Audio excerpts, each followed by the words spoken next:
où il y aurait un problème, c'est que dans la masse québécoise qui vous écoute, les gens, s'ils n'ont pas suffisamment de discernement, s'ils ne sont pas capables de voir à travers la forme que vous utilisez pour exprimer ce que intérieurement vous savez, ces gens-là vont avoir tendance à concrétiser votre message, c'est-à-dire à lui donner une valeur psychologique, catégorielle, absolue. Et là, il y a un danger. Parce que dans leur naïveté, dans leur simplicité, dans leur recherche du fantastique, ils vont perdre conscience d'eux-mêmes et ils vont développer une surconscience de quelque chose dont ils sont affectés sur les plans subtils de leur être, mais qu'ils ne pourront jamais se libérer ou contrôler ou dépasser dans la mesure où ils sont émotivement affectés par ce que vous dites.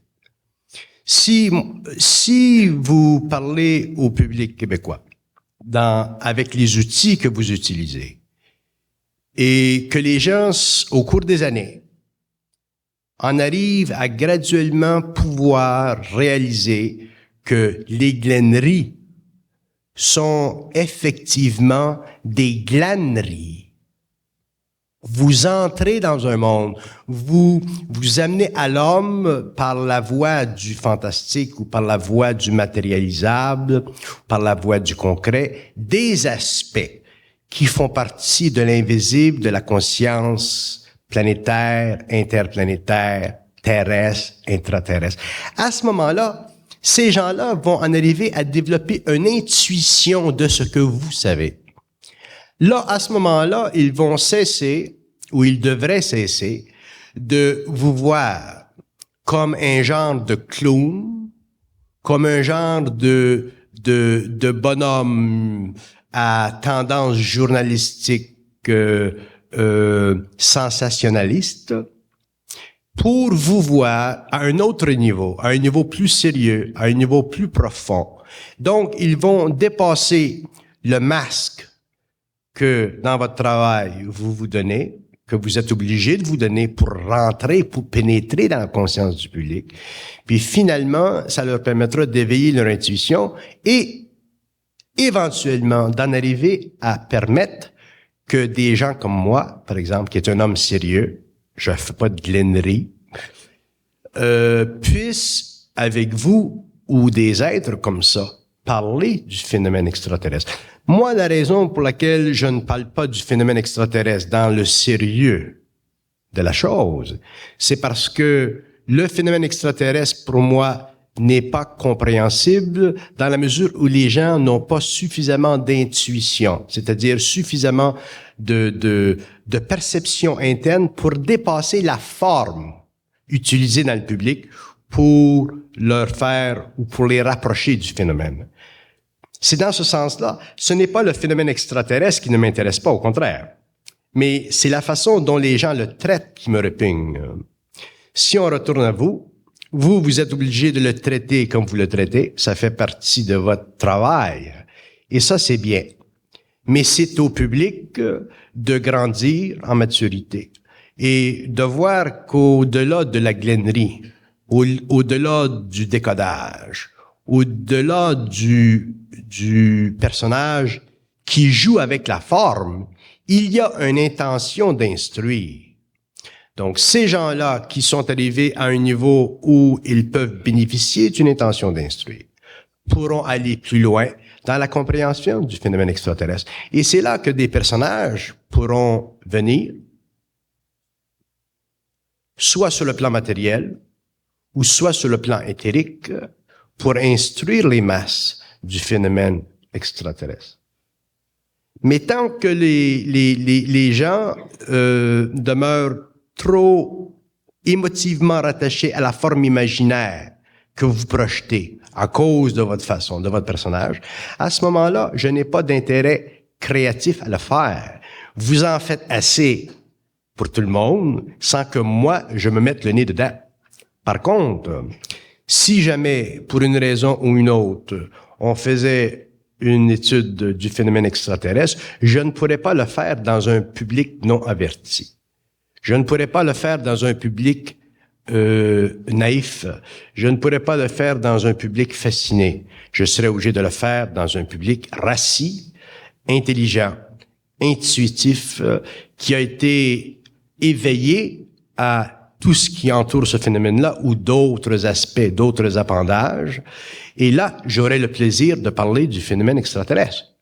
Sinon, pour moi, c'est une perte d'énergie énorme parce que je sais trop bien qu'il est plus important pour l'homme aujourd'hui de se connaître lui-même que de connaître les autres, même les extraterrestres.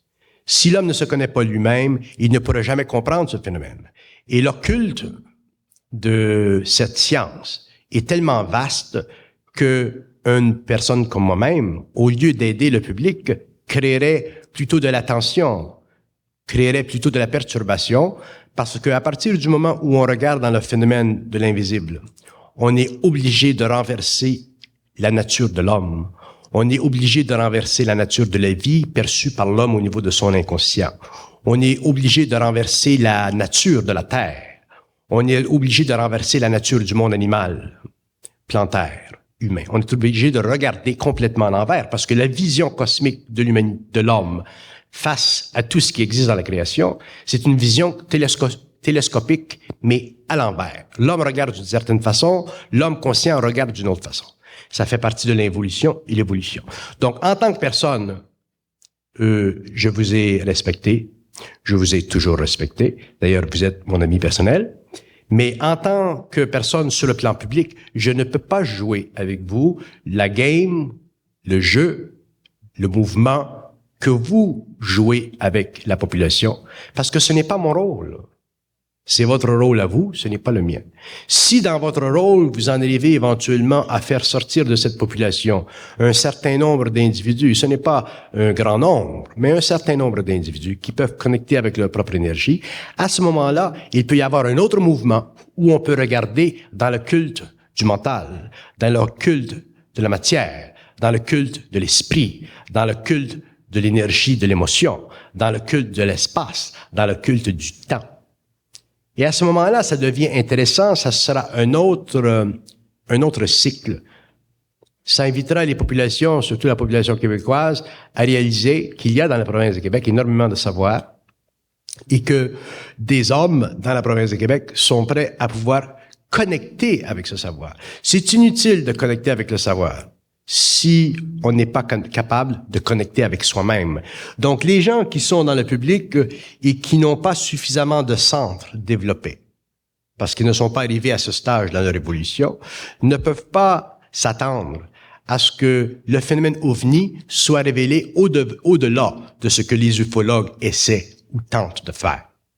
Et ça, c'est une loi cosmique, parce que ça fait partie de la loi des secrets. Ça fait partie de la loi des voiles. Et ça fait partie de la fusion de l'homme conscient. Donc, pendant des années, j'ai fait des mises en garde et des mises en garde. Tout mon travail, toute l'instruction est reliée à des mises en garde qui affectent autant l'homme sur les plans d'évolution spirituelle que l'homme face à sa relation à des plans d'évolution cosmique, éthérique ou astro ou matériel. La conscience créative regarde tout, elle peut regarder tout, elle s'applique à tout regarder, mais elle ne peut pas s'impliquer directement dans un mouvement d'esprit qui, au lieu de créer chez l'homme un centre de gravité, créerait chez lui simplement de la fascination. C'est très facile de fasciner les gens. Vous pouvez fasciner les gens parce que vous êtes un homme qui est fondamentalement honnête. Vous ne cherchez pas le pouvoir. Donc, vous pouvez fasciner les gens parce que vous n'utiliserez pas la fascination pour votre propre agrandissement. Si vous utilisiez la fascination pour votre propre agrandissement, vous seriez abattu dans la province de Québec. Vous seriez occultement abattu. Et si moi je travaille avec vous, c'est justement parce que votre énergie, votre éther, vos plans sont suffisamment harmonisés aux miens pour qu'on puisse travailler ensemble. Sinon, ce serait la guerre. Ce serait la guerre occulte. Donc, l'homme qui est dans le public, qui vous reçoit dans toutes vos glenneries, dans toutes vos niaiseries, qu'il ne prenne pas au sérieux ce que vous dites, qu'il regarde au-delà de la forme, il va intuiter ce qu'il sait, va connecter avec ce que vous essayez de présenter, et probablement plus tard, il y aura des colloques dans la province de Québec qui finalement éventeront l'occulte de la science hominide à tous les niveaux, dans toutes les constellations, sur tous les plans, et même sur le plan de la Terre. Mais il faut qu'il y ait une préparation.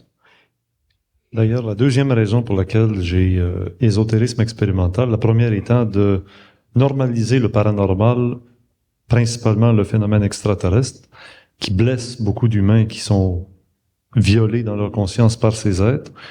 La deuxième raison, c'est pour créer une armée. Créer une armée, non pas de GI à la Rainbow avec les mitraillettes, mais de Jedi. De Jedi, vous savez, là, Star Wars, là, les Jedi. C'est-à-dire des êtres qui ont, comme vous dites très souvent, une énergie centrique. Des êtres qui sont psychiquement intouchables. C'est ça. C'est exactement. Jedi. Alors moi, je vais poser une question à Bernard, parce que moi, j'ai fait une tournée à travers la province de Québec. J'ai rencontré 72 groupes en 1987, dans leur cuisine, dans leur salon. 72 groupes d'au moins 15 personnes par groupe, partout au Québec. Et je suis sorti de cette expérience-là relativement déçu, sans être fondamentalement déçu, simplement me rendant compte qu'il y a très peu de gens capables. Et Bernard de Montréal, lui, de son côté, il donnait des séminaires à des gens qui étaient sélectionnés, disait-il au début. On vous appellera, donnez-moi votre numéro de téléphone ou à une personne relationniste. Je vais vous dire une chose concernant ça, c'est intéressant. Ouais, quelle est votre réaction devant ces séminaires et ces séminaristes? Vous savez pourquoi je sélectionnais les gens au début? Ce n'est plus nécessaire aujourd'hui, parce que les gens connaissent un peu ce que j'ai à dire. Mais au début, je sélectionnais les gens parce que quand nous sommes entrés dans le public, c'était une vague nouvelle. Et les gens avaient fait toutes sortes de recherches spirituelles, étaient allés dans toutes sortes de choses. Et il y avait des gens qui étaient aussi psychologiquement et psychiquement violables. Il y a des gens dans le monde il y a des gens qui ont des dossiers psychiatriques.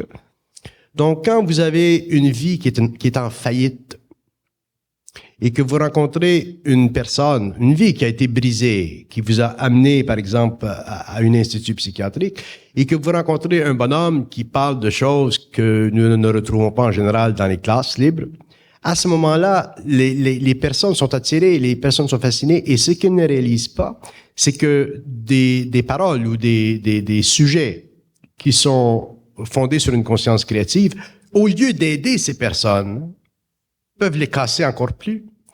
Donc, lorsque j'avais des gens que je sentais un peu désaxés, un peu déséquilibrés, ou un peu trop sensibles, ou un peu trop astralisables, je disais, bon, mais vous reviendrez dans 2 ans, dans 3 ans, dans 4 ans, attendez que votre vie se place un peu. Parce que déjà, venir dans un séminaire, ça crée un choc, parce que déjà, il y avait un petit renversement qui était créé pour amener l'homme à de la centricité. Donc, si vous amenez une personne qui est totalement sensible, très sensible, et qui n'est pas capable de contrôler au moins modiquement sa vie, sa petite vie de tous les jours, ça donne quoi de venir dans un séminaire où le bouleversement ou le bousculement va être encore plus grand. Donc, je les mets de côté.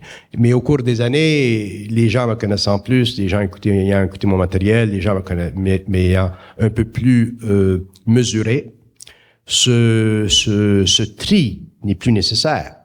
Mais au début, c'était nécessaire. Pourquoi? Parce que nous avons besoin de protéger, surtout les gens qui sont dans le public. Vous, c'est pas tellement un problème parce que avec vos niaiseries, ça passe bien. Vous pouvez faire passer la plus grande des choses, mais c'est tellement niaiseux, ou ça peut être tellement niaiseux, dépendant comment vous la formulez, que les gens vont le prendre. Donc, ça ne crée pas ça ne crée pas de remous profond. Ça va simplement engendrer un mouvement, une sorte d'espièglerie qui va entraîner un mouvement éventuel de l'esprit. Mais moi, je suis une personne sérieuse. Je n'ai pas de temps à créer des formes subtiles. Je ne peux pas faire de la fantaisie pour plaire à un public. Donc, à ce moment-là, j'ai une très grande responsabilité face au public. Ce que je dis doit être mesuré. Vous ou d'autres m'ont demandé de parler de la religion. Je ne peux pas, moi, en tant que personne, aller dans un public et accoler la religion au mur d'une réalité évolutive, parce que la religion a fait des choses pour l'humanité évolutive, essentielles, d'ailleurs elle a été là. Donc, je suis obligé de respecter la religion. Si on se voit dans le public et qu'on écartille la réalité, qu'on va plus loin dans la réalité des sphères concernant la religion, on peut sortir des choses extraordinaires qui, effectivement, sont réelles, mais qui, sur un public non avisé, créeraient absolument une aberration. Donc, comme je suis une personne sérieuse, que je parle de n'importe quoi, je suis obligé de toujours mesurer ce que je dis. Et quoi que vous pensiez, c'est beaucoup moins intéressant que dans le sens opposé. Me laisser aller à mes glenneries, ce qui serait dans mon cas des bernarderies, ce serait extraordinaire.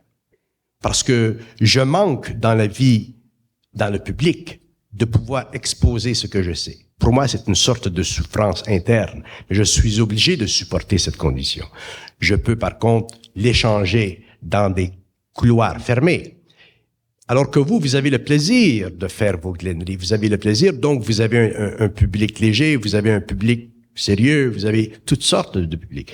Et moi, je ne peux pas avoir toutes sortes de publics. J'ai, avec le temps, un public qui s'amenuise, et ce sont simplement des individus avec lesquels je travaille. J'ai eu un homme qui m'a appelé de la France dernièrement, un médecin français, qui m'a écrit une lettre parce qu'il avait un problème concernant sa patiente qui était dans un état comateux. Et lui, il est venu dans mon séminaire et il aurait voulu faire quelque chose pour cette personne sur le plan comatique. Et effectivement, on peut faire quelque chose. Mais dans l'état spirituel où cette personne est, s'il commence à travailler occultement sur les plans pour ramener une personne qui est dans un état comatique, il va tellement spiritualiser son énergie, il va tellement perdre de son énergie que éventuellement il va perdre la centricité de sa propre conscience. Donc je lui ai écrit, je lui ai dit, ce que la personne vit, ça fait partie de son karma. Traitez-le avec les médicaments, vous avez une science médicale pour aider ces gens-là et poursuivez votre chemin. Mais c'est pas ce que les gens veulent entendre. Les gens veulent entendre comment ça marche l'invisible, qu'est-ce que je peux faire avec l'invisible, comment est-ce qu'on peut travailler avec ça. Et les gens ne réalisent pas que travailler avec l'invisible, ça nécessite une force intérieure et une conscience mentale très grande, que si on ne l'a pas, on est mieux de rester dans la matière. Donc, je suis dans une position qui est presque diamétralement opposée avec la vôtre. Autant je voudrais avoir des conférences et parler de ce qui vous intéresse, autant je suis obligé de ne pas le faire. Et autant vous aimeriez que je le fasse, autant vous ne pourrez jamais me le faire. Mais par contre, en tant que personne publique qui vous a connu, je dis aux gens, regardez au-delà des glenneries, intuitez ce que vous intuitez, et plus tard, à ce moment-là, s'ouvriront leurs centres, et les gens pourront aller plus loin dans la compréhension, la découverte, l'explication des phénomènes étranges qui font partie de la vie. Anyway. La troisième raison qui m'a amené à faire des émissions d'ésotérisme expérimental, je l'ai souvent dit, et déjà dans les premières années 79, 78, 77, je disais aux gens, c'est parce que quand on aura passé le cap de l'an 2023, je veux qu'on soit une gang ensemble. Et j'ai entendu Bernard prononcer l'an 2023, très exactement dans une certaine circonstance intime. Je veux pas provoquer à Bernard la révélation de la raison pour laquelle vous aussi, vous avez lancé l'an 2023, alors qu'on s'était jamais consulté là-dessus. Nicole a été la première à sursauter. Mais il est très évident que le travail qu'on fait partie d'un plan qui n'est pas su, qui n'est pas vu. Et tantôt, je disais que j'étais relativement déçu du fait que j'ai pas trouvé beaucoup d'humains capables. Je sais pas si de votre côté, vous avez l'impression d'arriver à l'an 2023 avec l'impression de pouvoir dire mission accomplie. Parce que mission est accomplie de toute façon. La mission sur le plan matériel est déjà commencée. Primo. Le mouvement est déjà entamé. Secondo. Et dans le troisième aspect de ce mouvement, il va durer 2500 ans. Donc, inutile de s'énerver. Par contre, si on regarde cette année 2023, ça veut dire quoi? 2023, c'est le temps où la conscience de la Terre va se séparer. 2023, c'est le temps où, par exemple, le gouvernement invisible aura, dans le monde, déjà commencé à corriger les abus de l'évolution. 2023, c'est le temps où le personnage, le fameux personnage, n'aura plus besoin de se manifester sur la planète de façon directe. 2023, c'est ce qu'on peut appeler dans le langage occulte la mort du grand inconnu. Et c'est à partir de 2023 que finalement la Chine, la Russie et les États-Unis vont créer une union mondiale. Donc il y a beaucoup de niveaux dans 2023, il y a beaucoup d'aspects. L'année est intéressante parce que c'est à partir de cette année-là, de ce temps-là, que la conscience de la Terre va commencer à être dirigée. Mais pour que l'homme en arrive à l'évolution dirigée de sa conscience, surtout au niveau des gouvernements. Dirigée de où, par qui? À partir de l'invisible. La conscience de la Terre va être dirigée à partir de l'invisible. Les hommes vivront, connaîtront la communication télépathique, éthérique. Donc, à ce moment-là, la conscience sera dirigée, mais pour qu'elle soit dirigée, la conscience, il faut qu'il y ait d'installer sur la planète présentement des réseaux d'énergie, des centres de force. Et ces centres de force, il y en a 7. Il y en a un au Québec, et il y en aura 6 autres. Et ce sont ces centres de force. Et il y en a un en particulier que j'aimerais parler et que je ne parlerai pas trop parce que je sais que tout ce que l'on peut dire concernant l'occulte de la race, l'occulte de la vie sur la planète, ça ne se voit pas maintenant. Ça ne se saisit pas maintenant, mais ça se sait maintenant. Si on me demandait quel conseil on peut donner à des gens, qui s'intéressent à l'invisible ou à l'occulte ou whatever, appelez ça comme vous voulez, je dirais que l'homme qui aura conscience demain de l'invisible, à quelque niveau que ce soit, il sera forcé par les lois de sa propre énergie de perdre tout intérêt occulte face à l'invisible. Et je vais vous dire pourquoi. Un homme qui s'intéresse à l'invisible perd de la conscience au profit de la spiritualisation de sa conscience. Donc l'invisible, ce n'est pas un monde ou des mondes qui permettent à l'homme d'élever la conscience. Ce qui permet à l'homme d'élever la conscience, c'est d'amener dans la matière l'énergie dont il dispose dans l'invisible. Donc, si nous regardons l'évolution de l'homme dans les générations qui viennent, l'homme passera de la matérialité à la spiritualité, à la conscience pure. Dans la conscience pure, les dates, les temps, les cycles ne seront plus pour lui d'importance parce que déjà, il aura compris que le lien entre lui et l'invisible, il est déjà établi dans son propre temps. Donc, l'homme n'échangera plus ou ne vivra plus son propre temps pour le temps de la Terre. Donc, il pourra supporter le grand temps qu'il doit supporter pour en arriver à voir ou à être témoin de ce qui se passe ou ce qui se passera sur la planète. Vois-tu, là, les propos que vous tenez, là, Oui. je suis pas sûr qu'il y a beaucoup de gens qui ont compris ça. Je suis pas là pour l'analyser puis faire un test, mais je passerai une feuille à tout le monde puis je dirai aux gens, voudrez-vous résumer en vos propres mots ce que Bernard vient de dire? Et ça, on s'en rend compte à un moment donné que les gens mélangent ce qui se dit, Oui. puis confondent des choses, puis à un Oui, moment donné, mais ça fait une je belle vais vous bouillie. dire une chose intéressante. Ça fait des bernarderies que vous avez pas voulu, vous, mais Oui. qui sont devenus des bernarderies au bout Oui, de la ligne. oui. Mais je vais vous dire une chose. Moi, je parle, ça fait 10 ans. Et je parle encore aujourd'hui. Je parle à des gens qui me connaissent depuis des années. Et lorsque je leur ai parlé pour la première fois, je leur disais, aujourd'hui ou demain, vous allez penser que vous avez compris. Et dans 2 ans, vous allez réaliser que vous n'aviez pas compris. Et dans 5 ans, vous allez réaliser que vous avez encore à comprendre. Il viendra un temps où vous comprendrez. Mais vous comprendrez dans votre temps. Vous ne pouvez pas comprendre dans mon temps. On a chacun notre temps. C'est pour ça que ce qui fait qu'un travail comme le mien est difficile, c'est qu'on parle dans le vide. Mais c'est un vide qui est plein. Moi, je ne suis pas intéressé à ce que les gens me comprennent. Je suis simplement intéressé à parler. Dans le temps, les gens me comprendront parce que dans le temps, ils se comprendront. Donc, une personne, d'ailleurs, quand je ne parle pas à l'intellect. C'est pour ça que les gens ont de la difficulté à mémoriser ce que je dis. Et c'est normal, ça doit être comme ça.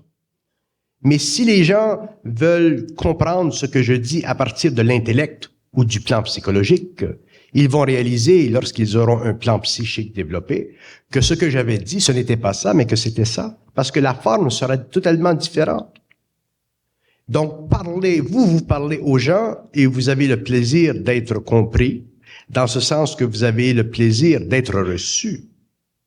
Tandis que moi, quand je parle aux gens, je n'ai pas le plaisir d'être reçu parce que je n'ai pas la capacité d'être compris. Donc, les gens ne me reçoivent pas, ils me perçoivent. Mais un jour, lorsqu'ils seront dans leur propre énergie, à ce moment-là, ils pourront me recevoir.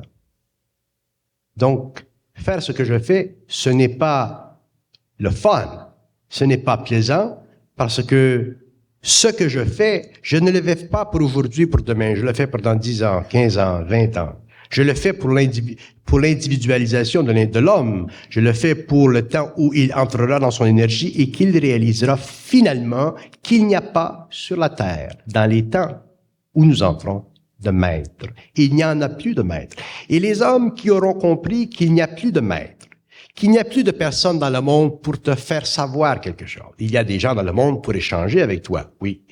Mais qu'il n'y a plus dans le monde de gens pour te faire savoir quelque chose parce qu'ils seront dans leur propre énergie. Ce sont ces gens-là qui entreront en communication télépathique avec les forces de la prochaine évolution. Et il n'y en a pas beaucoup. Ce sera, si nous regardons la planète entière, ce sera un nombre extrêmement infime.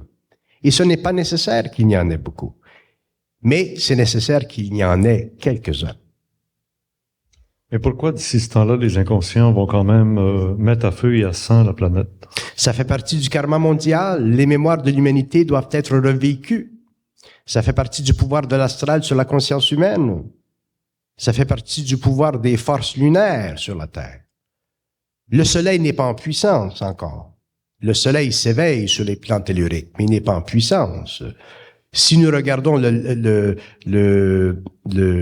si nous regardons le lac astral qui existe sur le plan 9 de la conscience solaire, nous voyons que ce lac astral est extrêmement agité. Et tant que ce lac ne sera pas totalement calme, qu'il n'y aura plus aucune agitation, le soleil ne pourra pas, sur cette planète, inviter les hommes à une conscience éthérique, mentale, établie dans les réseaux universels de la communication, permettant aux hommes de communiquer habilement, intelligemment, scientifiquement, avec ce que vous appelez dans vos glenneries les extraterrestres. La fascination ne doit plus exister. Et tant que la fascination existe, il y a une partie de l'homme qui est manipulable par l'autre homme. L'homme doit être intégral.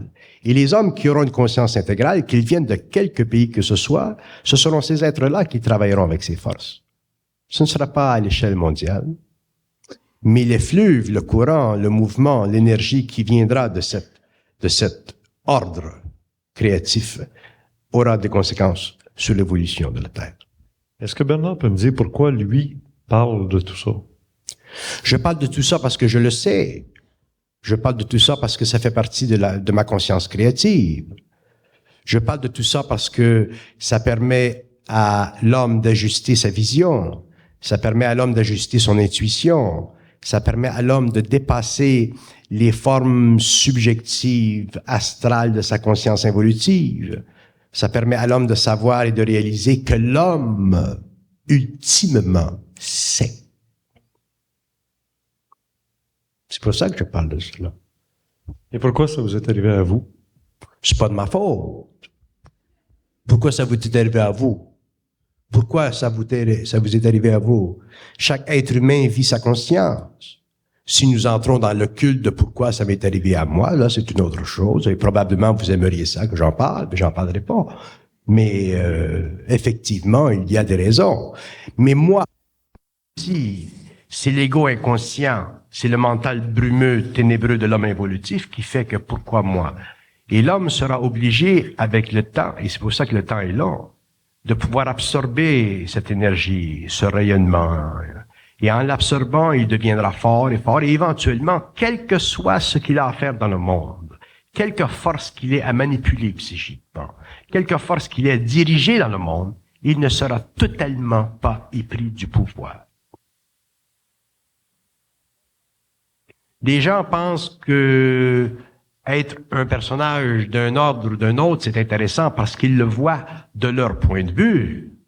Ils le voient de leur insécurité, ils le voient à partir du manque d'identité qu'ils ont. Mais le bonhomme qui est dans son énergie, dans son identité, il ne vit plus le phénomène de cette façon-là. Comme je dis souvent dans mes cours, un petit verre plein, c'est aussi plein qu'un grand verre plein.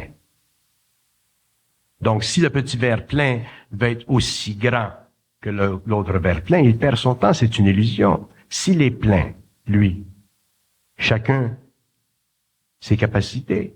Tous les hommes n'ont pas la capacité de vivre une fusion dans un même mode d'expression, c'est normal. Les hommes sont tous différents. Les hommes ont différents statuts. Il y a des hommes qui viennent de certaines planètes, il y a des hommes qui viennent d'autres planètes. Il y a des hommes qui viennent du monde de la mort. Il y a des hommes qui ne viennent pas de la mort. Donc, le phénomène humain est tellement occulte, autrement dit, tellement voilé, que venir avec ceci dans le monde, ça nécessite que les gens soient lentement, graduellement, petit à petit. Je vais vous dire une chose. Si les gens étaient réellement dans leur identité, si les gens étaient réellement libres des besoins de vivre l'imagination, la fantaisie, je pourrais avec vous m'asseoir pendant des années de temps et parler. Et il y a des gens dans la salle qui sont capables de vivre et d'aller chercher dans une conversation entre vous et moi des aspects qui font partie de leur savoir. Que nous parlions d'extraterrestres, que nous parlions de ci, ou que nous parlions de ça. Nous devrions, vous et moi, avoir la capacité de parler de n'importe quoi. De n'importe quoi. Mais si les gens disent, ah, ben Bernard, ce soir, il n'a pas parlé des extraterrestres, ou Bernard n'a pas parlé de ceci, ou Bernard n'a pas parlé de cela, à ce moment-là, ce sont des gens qui vivent trop sur le plan de l'imagination.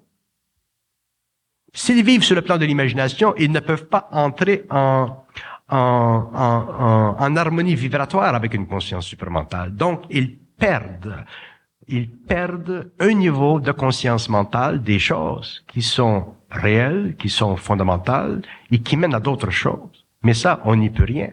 Moi, je ne peux pas ajuster le public à ma conscience. C'est le public qui doit s'ajuster à sa propre conscience pour qu'un jour nous puissions parler et voir que dans un dialogue créatif entre deux hommes conscients, il n'y a plus de fin, il n'y a plus de limite.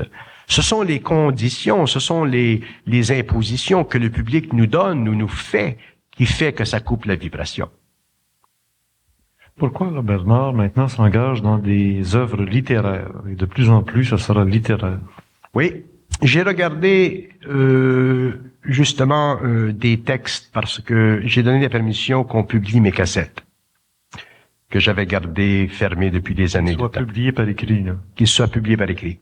Et je regardais ces textes hier. Et vous savez une chose? Lorsque je lisais les textes, c'est bourré de matériel et c'est intéressant à lire parce que la personne qui lit ça, il y a plus contact avec la parole parce que la parole, elle s'envole, là. Alors que ces textes-là, ils sont là, et comme ils ont été parlés dans des situations où j'avais une certaine liberté d'expression, il y a beaucoup de matériel intéressant. Et maintenant, petit à petit, je vais tout convertir, les 700 ou 800 cassettes que j'ai faites pendant des années, dans du matériel livresque. Et le livre, il va rester. Et le livre lu a une autre vibration que la cassette ou la parole écoutée. Ça va permettre d'alimenter les feux de joie qui seront allumés en 1998. Ça va permettre de quoi? D'alimenter les feux de joie qui seront faits en 1998 lorsque la littérature sera interdite. Sera quoi? Interdite. La littérature sera interdite? Sauf ce qui sera prôné par le système. Car on dira aux gens comment penser. Mais d'où vous avez ces notions? D'où vous avez ces notions? Comme ça s'est fait à l'arrivée de chaque grand faux messie, Napoléon ou Adolf Hitler, ou le prochain qui est déjà en marche. Non, la littérature ne s'éliminera pas parce que la littérature n'a jamais été éliminée. Pour quelle raison? Parce que la littérature écrite... La bibliothèque d'Alexandrie. Oui, mais ça n'a pas empêché que... Ah ben non, ça n'empêchera pas qu'il en reste à travers le lot, c'est sûr. La littérature existera toujours parce que un texte écrit n'est pas magnétisable. Il n'est pas démagnétisable. C'est très dangereux. Ce serait très dangereux pour une civilisation de tout mettre son matériel écrit sur bande magnétique. Très dangereux. Alors que sur le papier, tu peux le brûler, mais brûler, il y a des livres tout partout qui se promènent dans le monde. Donc. D'ailleurs, le livre écrit, c'est la grande sécurité de l'humanité. Si un gouvernement aujourd'hui voulait tout mettre l'information dans des bandes magnétiques, ce serait très dangereux pour l'évolution de l'homme. Pour deux raisons. Premièrement, parce que ce matériel-là pourrait être manipulé. Et deuxièmement, parce qu'il pourrait être démagnétisé par des intelligences qui sont sur d'autres plans, pour plonger l'humanité dans une oblivion totale. Ben, c'est d'ailleurs l'intention de ceux qui se préparent à passer à l'action, à partir de 1993. Ça fait partie encore de vos spéculations. Vos spéculations sont intéressantes, mais vos spéculations, vous êtes extrêmement spéculatif, vous savez. Un homme comme vous, c'est un homme qui n'a pas de limite sur le plan de spéculation. Vous auriez pu être un cartooniste extraordinaire, vous auriez pu... Moi, je ne peux pas... Il y a des choses que vous dites que je trouve intéressantes parce qu'elles sont comiques. Mais puisque je suis un homme sérieux, je n'y mets pas trop de poids. Au-delà de ces livres qui seront écrits à propos des textes de Bernard, il y a aussi Bernard, homme d'affaires. Oui. Oui, j'entre dans une phase de ma vie où ce que j'ai expliqué dans le cadre fermé de mes conférences ésotériques ou occultes, appelez ça comme vous voulez, dans le cadre de l'explication de la conscience supramentale, maintenant, je veux l'appliquer dans le cadre de la vie planétaire, au niveau de l'industrie, au niveau du gouvernement, au niveau des organisations humaines. Et c'est la deuxième phase de ma vie. Ma première phase, ça a été celle où j'ai parlé en public. La deuxième, c'est celle où je travaillerai en public. Et la troisième, c'est celle où je ne serai plus public. Mais cette phase, elle est très importante parce que l'humanité, les gouvernements, les industries, où foisonne l'humanité, où travaille l'humanité, ont besoin, à travers leurs chefs, ont besoin de connaître et de comprendre des principes de civilisation basés sur une conscience créative. Et le mouvement, mon déplacement dans cette l'atmosphère, maintenant, fait partie de ma nouvelle vie. Et effectivement, demain, on dira, Bernard de Montréal, c'est un homme d'affaires, c'est un homme, et effectivement, je serai un homme d'affaires. Mais le monde de l'affaire sera simplement une forme qui servira encore à canaliser et amener plus loin dans la terre de l'homme cette énergie créative en faisant vibrer les racines industrielles, en faisant vibrer les racines gouvernementales pour amener une nouvelle conscience. Je m'en vais en Haïti bientôt. Et Haïti, je suis en train de construire ce que j'appelle un club privé en Haïti. C'est un complexe hôtelier. Il y a des gens qui se demandent, mais pourquoi Haïti? Le vaudou en Haïti, Bernard de Montréal en Haïti, ça ne semble pas concorder. Et pourtant, une personne qui serait occulte, ou qui aurait une compréhension occulte de l'homme, réaliserait que la terre haïtienne, c'est une grande terre spirituelle, une grande terre mystique. Le peuple lui-même, c'est un peuple qui n'a plus d'identité autre que dans sa voie religio-mystique. Et le gouvernement est en train de graduellement démocratiser la conscience sociale. Donc, il y a déjà en Haïti une place pour une énergie comme la mienne, pour amener petit à petit de la lumière dans cette grande noirceur sensibilisée aux forces astrales spirituelles.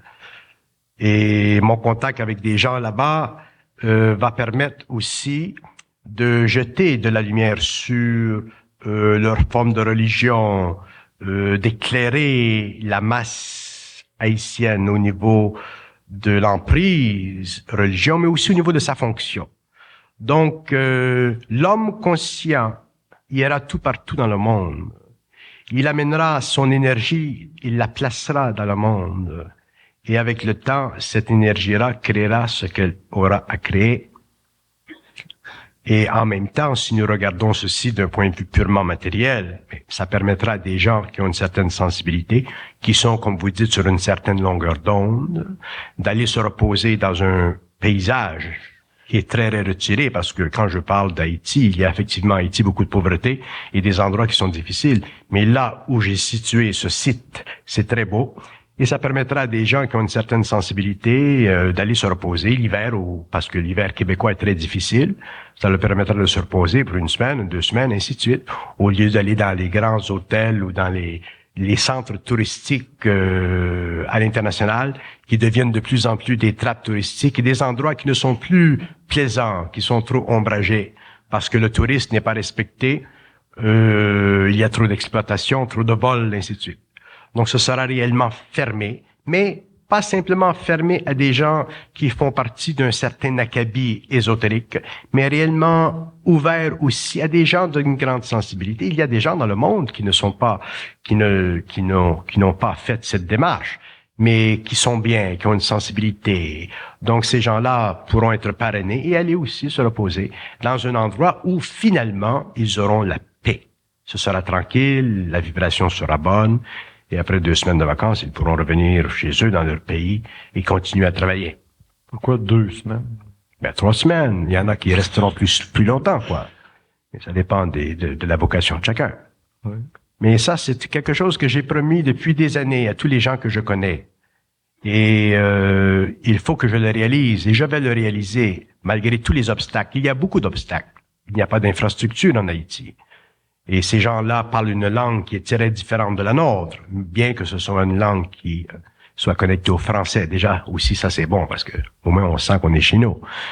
Mais il y a des problèmes techniques énormes, mais ils vont être résolus.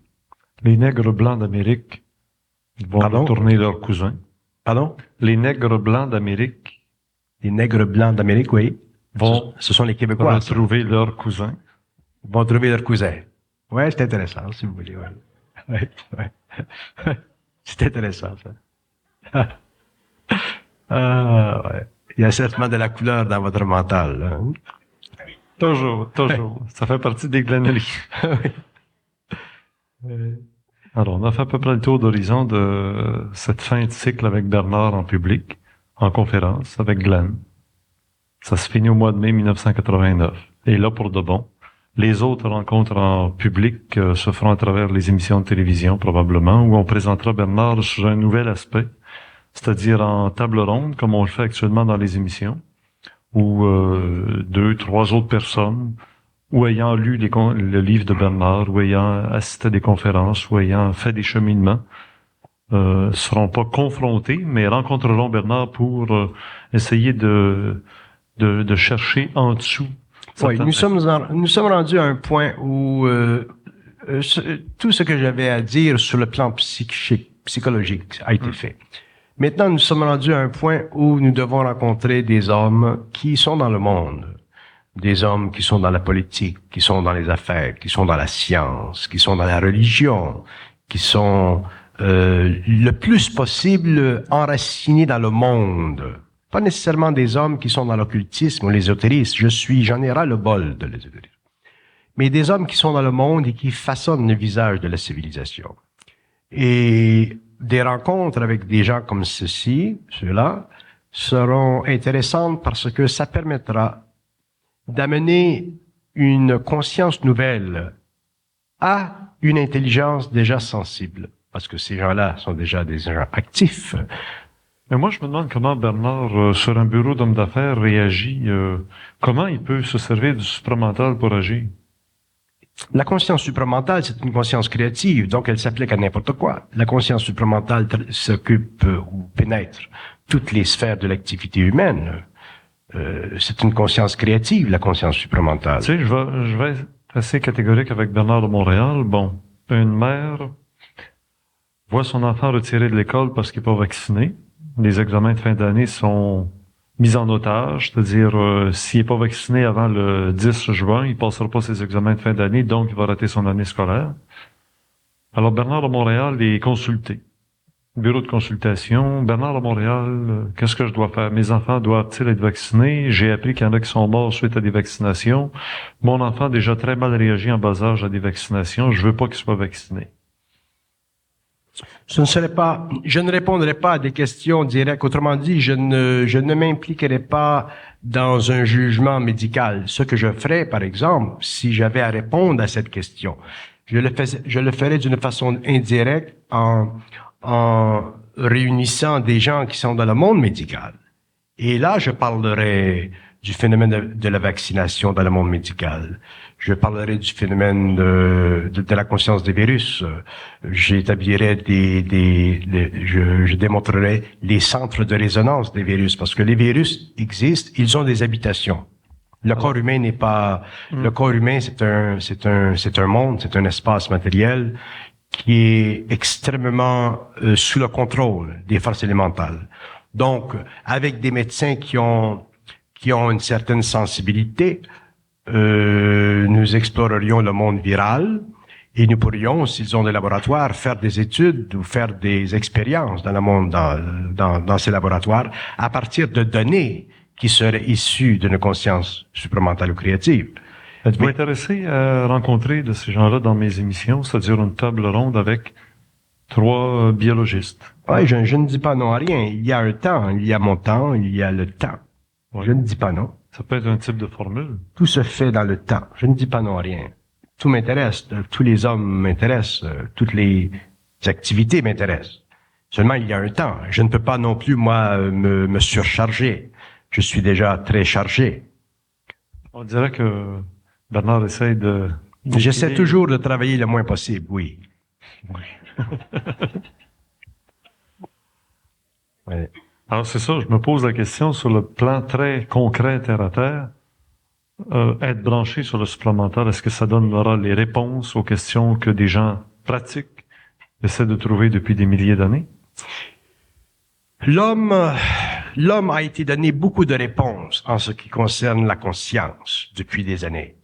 Le domaine de la psychologie supramentale a été très développé.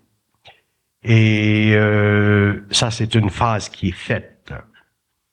Ensuite viendra le domaine de la conscience sociale, l'homme au travail, l'homme au gouvernement, l'homme en science.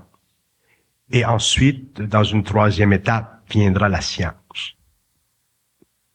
Alors, dans la deuxième étape, c'est social. Je vous vois une table ronde avec Chartrand d'un bord, Parizeau de l'autre bord, et puis... Oui, mais il faut que ce soit des gens intelligents. Je ne dis pas, ce n'est pas un jugement sur ceux que vous venez de nommer. Je ne m'assoirai jamais à une table avec des gens qui ne sont pas intelligents. Et intelligent, pour moi, ce sont des hommes ou des femmes qui savent échanger, qui savent parler et qui savent surtout écouter. C'est un signe d'intelligence. Sinon, ça devient la guerre des égos, qui devient la guerre des boutons. Et moi, je n'ai pas de temps à perdre. Il y a trop de gens dans le monde intelligents pour perdre mon temps avec des gens qui ont une intelligence ambivalente et qui ont simplement des points à prouver pour se donner un peu plus d'égocentricité. Ces gens-là, je ne suis pas intéressé de les rencontrer. Il y a des gens dans tous les domaines qui sont intelligents. J'ai rencontré dernièrement un médecin qui est extraordinaire, qui est très intelligent, très intuitif. On peut faire des choses énormes avec ce bonhomme. Donc, dans tous les domaines, il faut qu'il y ait de l'intelligence créative. Si ces gens-là sont trop égocentriques et manquent de centricité, je le saurai et je ne parlerai pas avec eux. Je n'ai pas de temps à perdre. Je préfère parler avec des gens qui sont simples dans la rue, mais qui ont de l'écoute, qui ont un bel esprit, que des gens qui sont bourrés de diplômes et qui n'ont pas d'esprit, qui ont simplement de la mémoire. C'est pour ça que j'ai beaucoup, pendant les années, aimé le public. J'ai beaucoup aimé les gens simples. Effectivement, les gens simples m'ont très fatigué parce qu'ils sont réellement questionneux. Ils sont très... Malgré eux-mêmes, ils veulent avoir des réponses à leur ci, puis des réponses à ça, et ils ne réalisent pas que ça prend des années pour en arriver à une certaine conscience. Mais ça, c'est normal. Mais au moins, ils ont de l'esprit. J'ai beaucoup aimé le public. Et je l'aime, le public. Et je l'aimerai toujours, le public. Mais maintenant, il faut que j'aille dans un autre public, plus serré. Donc, travailler avec le monde, dans le monde des affaires, de l'industrie, du gouvernement, et avec les différentes nations, c'est très intéressant. Donc, cette structure que je monte et que je parraine, elle fait partie du cadre dans lequel je vais exercer cette nouvelle vie. Parce que le thème de ce groupe s'appelle le groupe Zenor, Z-E-N-N-O-R. Si vous lisez à l'envers, ça fait runner. Vous allez runner le monde? Nous avons appelé ça Zenor parce que dans Zenor, il y a Zénith, le point le plus élevé à l'horizon, au nord, où il y a de la conscience créative à l'intérieur d'une industrie. Donc, le Québec, dans un sens, c'est le point au nord, dans le zénith le plus élevé, où il y a une conscience créative qui est organisationnelle, qui est dans l'industrie.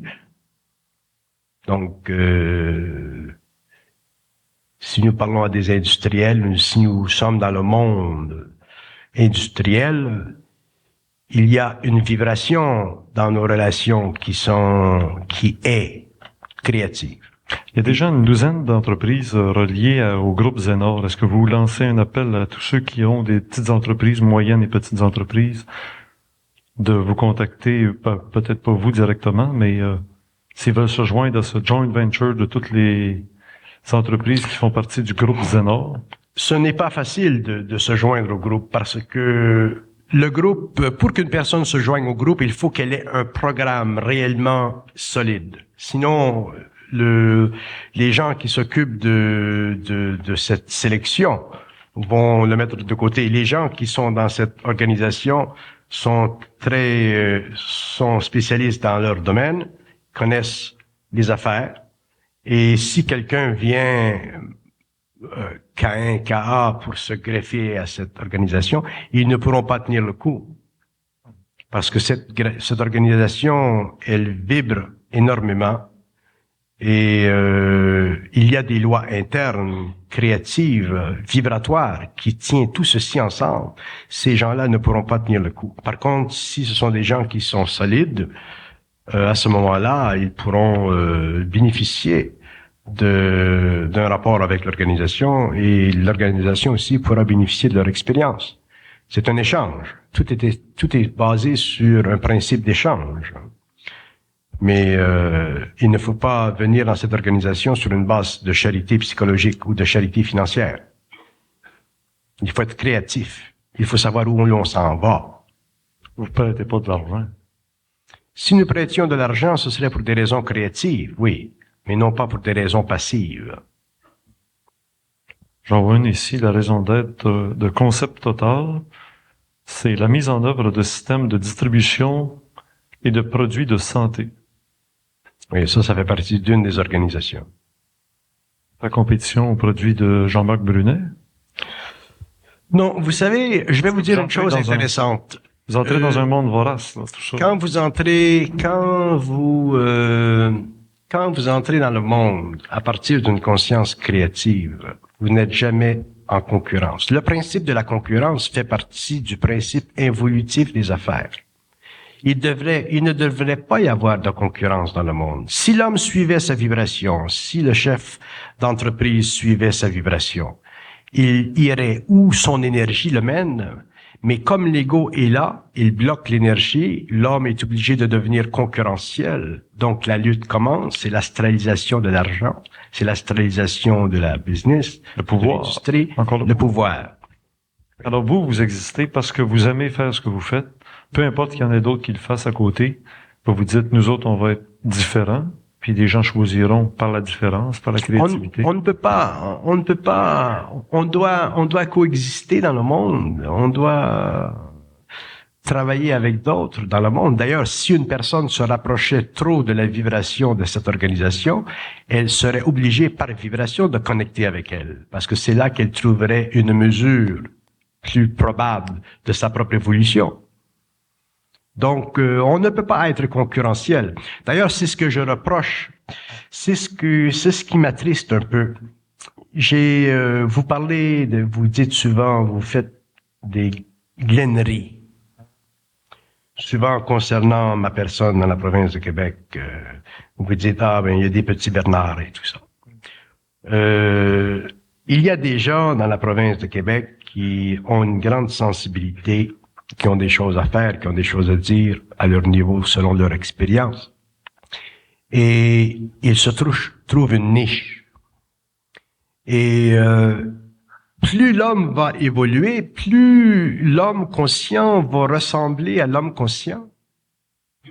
Donc, c'est très normal avec l'évolution qu'on voit des gens parler dans un cadre ou dans une forme qui ressemble à la mienne. Pourquoi? Parce que ça fait partie de cette conscience supramentale, de cette conscience créative.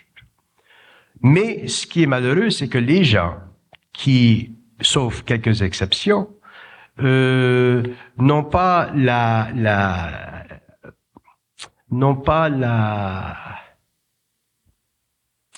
facilité mentale ou le plaisir mental de venir me rencontrer, parler avec moi, me dire, mais je fais ça, On dirait que c'est comme s'ils vivent par rapport à ils vivent une certaine concurrence, une compétition.